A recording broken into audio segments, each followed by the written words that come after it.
होता है कि सुबह आंख खुलते ही सबसे पहला ख्याल फोन का आता है? अगर हाँ, तो ये कहानी शायद कुछ जानी पहचानी सी लगे। तो आज बात करते हैं हमारे और हमारे फोन के इस कॉम्प्लिकेटेड रिश्ते के बारे में। चलिए इस कहानी के मेन कैरेक्टर रवि से मिलते हैं। रवि की आदतें, उसकी परेशानियां, हो सकता है उसमें हमें अपनी भी एक झलक दिख जाए। तो कहानी की शुरुआत होती है सुबह की एक बहुत ही आम सी आदत से। एक ऐसी आदत जो अनजाने में रवि का पूरा दिन तय कर रही थी।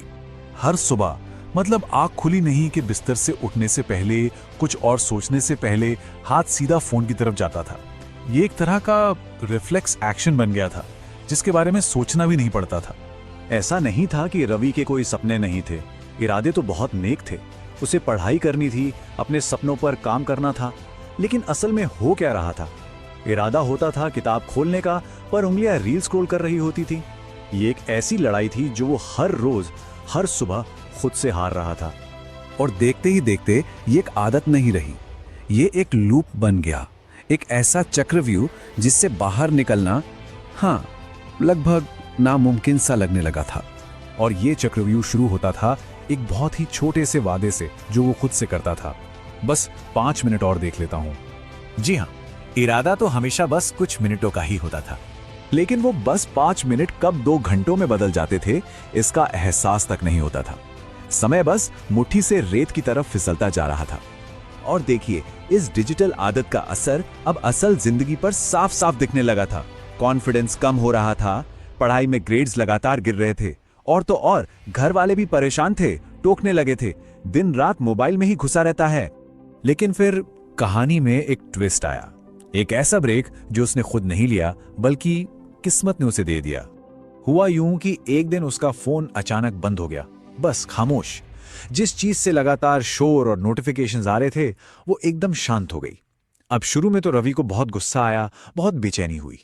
पर कभी कभी यही अनचाही खामोशी हमें वो सुनने का मौका देती है जो हम शोर में नहीं सुन पाते।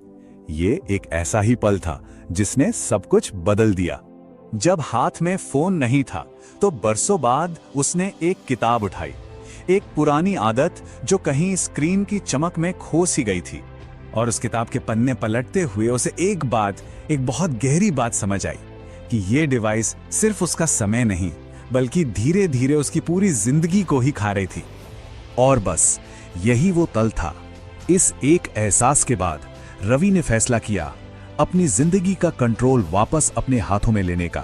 अब देखिए, उसने फोन को अपनी जिंदगी से फेंक नहीं दिया, नहीं, उसने फोन के साथ अपना रिश्ता बदलने का फैसला किया। एक नया नियम बनाया, मोबाइल हाथ में होगा पर दिमाग पर हावी नहीं होगा। और एक बहुत बड़ा शिफ्ट था। पहले मोबाइल उसे कंट्रोल कर रहा था, अब वो मोबाइल को कंट्रोल कर रहा था। असली सवाल ये नहीं था कि टूल अच्छा है या बुरा, बल्कि ये था कि कंट्रोल आखिर किसके हाथ में है। तो रवि के इस पूरी कहानी से हमें क्या सीखना चाहिए? ये हमारे और टेक्नोलॉजी के रिश्ते के बारे में क्या बताती है? बात सिर्फ एक आदत बदलने की नहीं है, बात अपनी जिंदगी का रिमोट कंट्रोल वापस अपने हाथ में लेने की है। और यकीन मानिए, यही छोटा सा फर्क पूरी जिंदगी बदल देता है।